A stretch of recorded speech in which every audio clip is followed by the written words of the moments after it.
welcome back. We're here with Mike from MBFit Nutrition and Fitness LLC. Mike, thank you for coming to the podcast, man. I appreciate it. Thanks for having me, Easton. I'm looking forward to all this. I'm very excited to dive into just your expertise in the whole fitness field, your journey, and just like everything. So thank you. I Yeah, appreciate it. absolutely. So, why do you think being fat is so dangerous to your health? So it's not so much of being fat; it's what it does to your body in general and like the organs as you get older in time. It just makes your body work harder to actually function properly. So when these are not aligning, it's essentially causing more work on your body, causing more stress overall, which can aim to other areas not being in their best condition to do your daily functions. So, you would say one of the biggest things that being obese does is it puts so much stress on your organs, which then leads to failure and maybe some other problems down the road. Correct. Yeah, and I think a lot of people look at the that are just unhealthy in general. They look at the things that they can see now, but not the long term things, right? Like the 10, 15 years down the road, like versus just right now. I'm not feeling good. So Correct. yeah. Um, and what do you think the fitness industry gets wrong? To me, the fitness industry gets wrong is that everything has to be all or nothing. It's never like that in any area of life. Yeah. The biggest thing is to pick up that there's balance and there's consistency. The more you can create like a daily habit of like a consistent routine, that's something that your body likes to function off of, and everything is running its optimal level, the better off you are in the long term, when you look at anything, because we don't want to look at anything as all or nothing because it creates just the anxieties, the stresses, which leads to other issues then mentally, Yeah. which mentally then relates to your body because your body goes off of your brain. Um, but I think that's one of the biggest things is the all or nothing mentality when it comes to nutrition, fitness, and then balancing with your life. And I see a lot of people, and I mean, even like myself sometimes, where you're like all or nothing this way, and then you swing the complete opposite. So it's like you're like healthy for 2 months, and then you binge eat junk food for a week, and it's like, well, that just kind of ruined everything. Yeah. That's usually how like those roller coaster of effects go.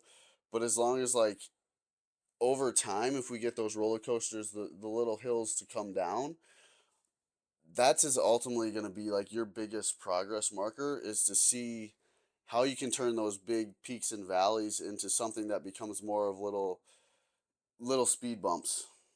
Yeah. And when you're working with the client that is brand new to fitness, they might be a little nervous to get in the gym. They might be a little nervous to set up a routine for themselves. How do you walk them through that process to make sure that they are going to succeed long term? So first for me, which was the hardest thing to figure out, was you really got to understand like what their values are. Like, is it their family? Is it their job? Is it actually fitness? And then from there, you can the easiest way is to try to keep it as basic and simple as possible. Like, even setting up something simple as like walking for 30 minutes, 3 to 4 days a week. And then you can stem that into like something simple as like, what's your meal one looking like? Something simple along those lines is actually a huge factor for someone that's never done anything before, and it's easier for them to transition into that change because change is leaning into discomfort when we don't want to do it, but it's ultimately going to be what creates those habits over time of a good, I guess, daily routine of your living. And it's your job to make sure that they do kind of step into that discomfort with the most comfort possible. That's correct. Me directly, I work with each individual, so nothing's cookie cutter. Everything is directly for them, their life, their lifestyle, what their goals are. Like some might want to be super fit and be able to do multiple days a week in the gym and then like look good, while others just want to function their Yeah. best. Like walking, like simply walking and getting up and down steps for older individuals that I work with, which is one of the coolest things ever because it just makes their daily living that much more enjoyable. And then they can do things with their grandkids or Yeah. even their friends who are older as well. What is your opinion on functional exercises versus just going in the gym and lifting weights? So functional exercises are probably one of the most beneficial there are, like compared to like just doing bicep curls, but like if you do something similar to, let's say, like a deadlift, but instead of actually doing it with like a barbell, you put like a weighted medicine ball on the floor and you pick that up and like act like you're gonna put it on a shelf. Like Yeah. it's just simulating like groceries for someone else, or something simple as like a step up, or like where you can progress the height of a step where it's just like going up steps, something simple like that, or even shoot, like even just doing like farmers carries, compared to just sitting down and doing a shoulder press. It's imitating what your body's going to do on a daily basis when it needs to carry a load of some sort. I I think especially for the older people, those are the most important exercises because a lot of people as they get older, they don't do those things anymore. They have their grandchildren do them, they have their like their own children do them. They kind of just sit in the chair and don't really do anything. So I do think those are very very important, or even as simple as just getting down in a squat once a day, which as you probably know, a lot of people can't even do that. Yeah, that's it's very unfortunate just the amount of mobility that some do lose over time just from simply not doing it enough. Which can be at times hard, like especially if some people's jobs are to sit down all day. Um, so that can be very, very hard overall for your just your body. And can you kind of dive into what flexibility plays in the process of actually gaining muscle? So flexibility is really very important with any type of muscle work, just because we want to work the whole range of motion, but while also doing the range of motion, we want to be able to perform it in the right plane of movement. So a lot of movements are using multifaceted, both planes and movement all at once.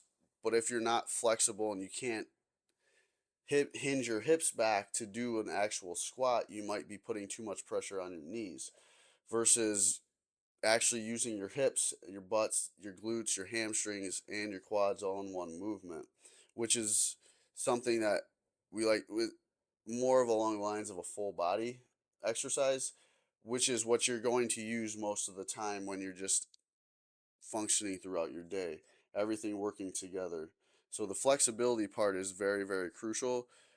And even if you train enough, you can't stretch enough.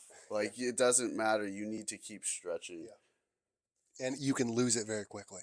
Oh, way too fast, way too Yeah, fast. for sure. And one of the things that really concerns me about the traditional fitness industry, especially with people on TikTok, is the fact that they focus solely on the macronutrients of food. Why do you think the traditional fitness industry kind of disregards like the toxic ingredients in the food, let's say like red 40 or dextrose or sucralose, and they only really look at the there's this much protein, fat, etc. in those things? I think a lot of it honestly is overlooked by just sheer amount of processed foods there are now.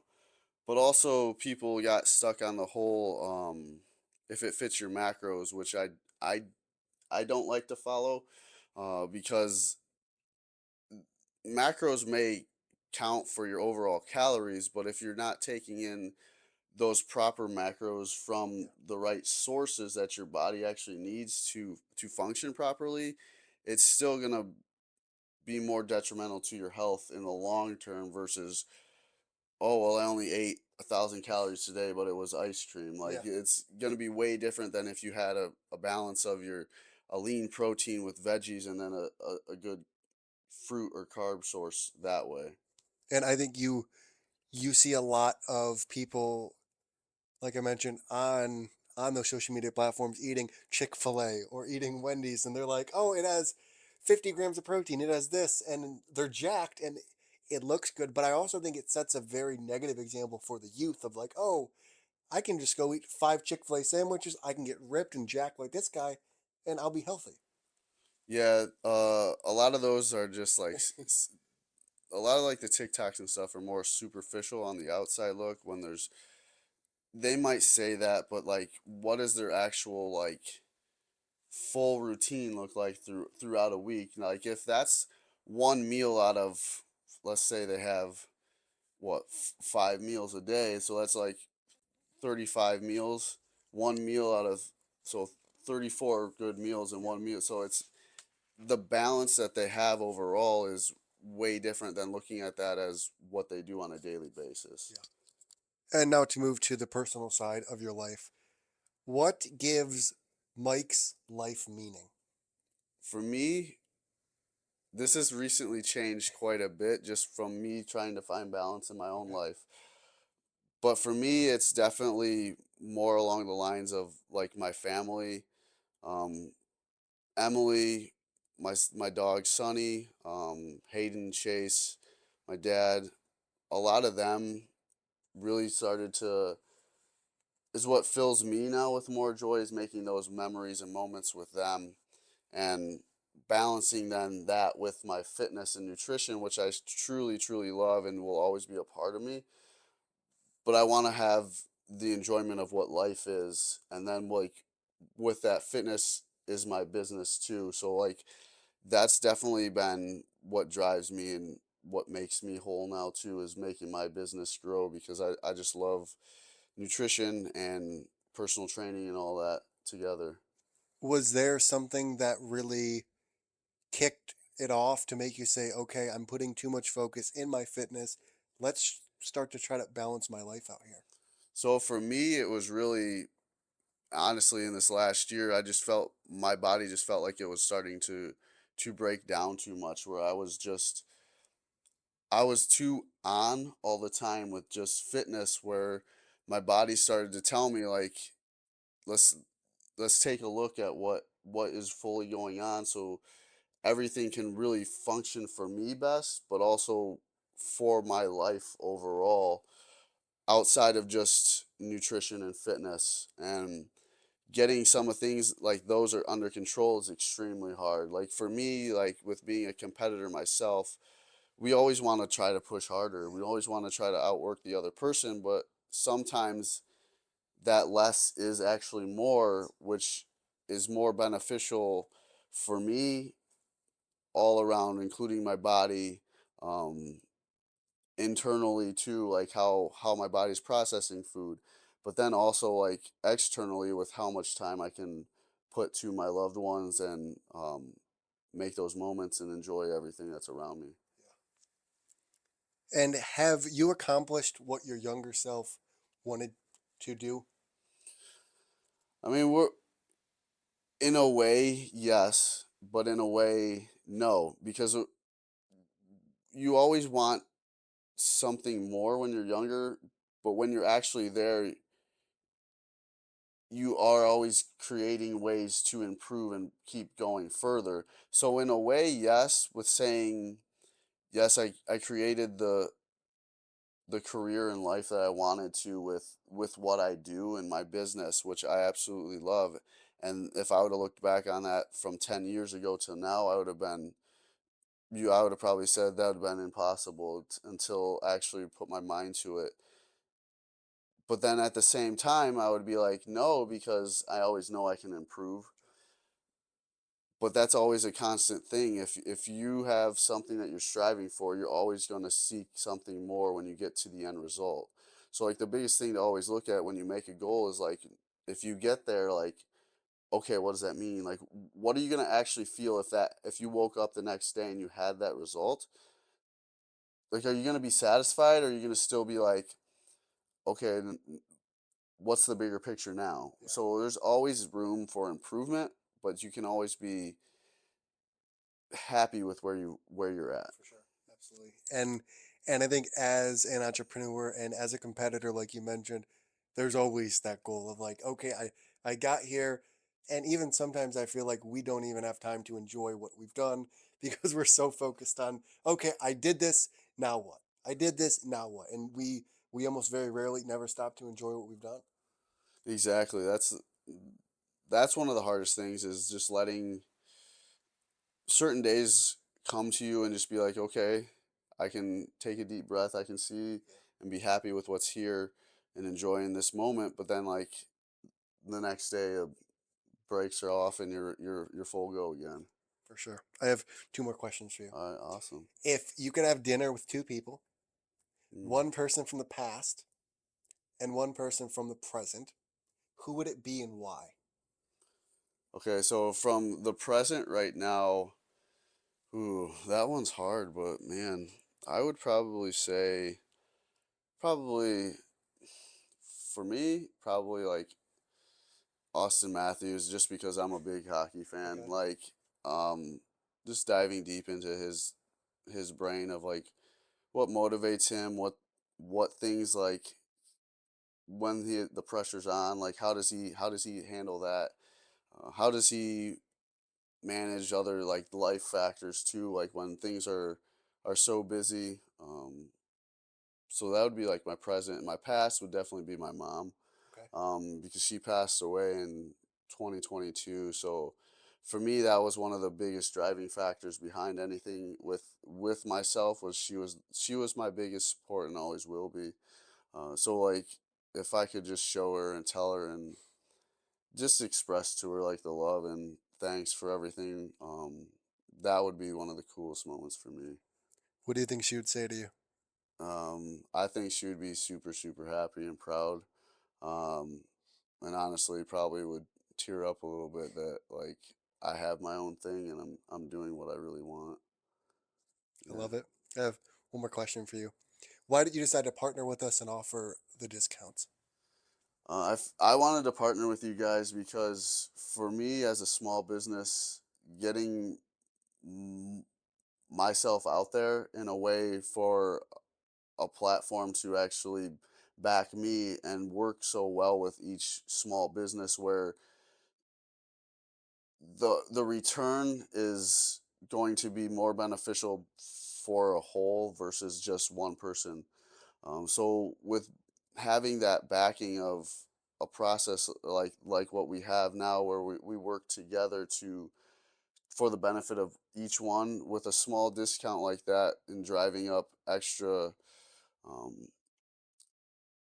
I'll say not revenue, but nat- interest in what's Yep. going on and how that can benefit them in their life, and give them value is the best for both of us. It's a win-win for everyone, for sure. Absolutely. Well, Mike, that's all the questions I have for you. How can people find you? And what is one thing you want to leave people with?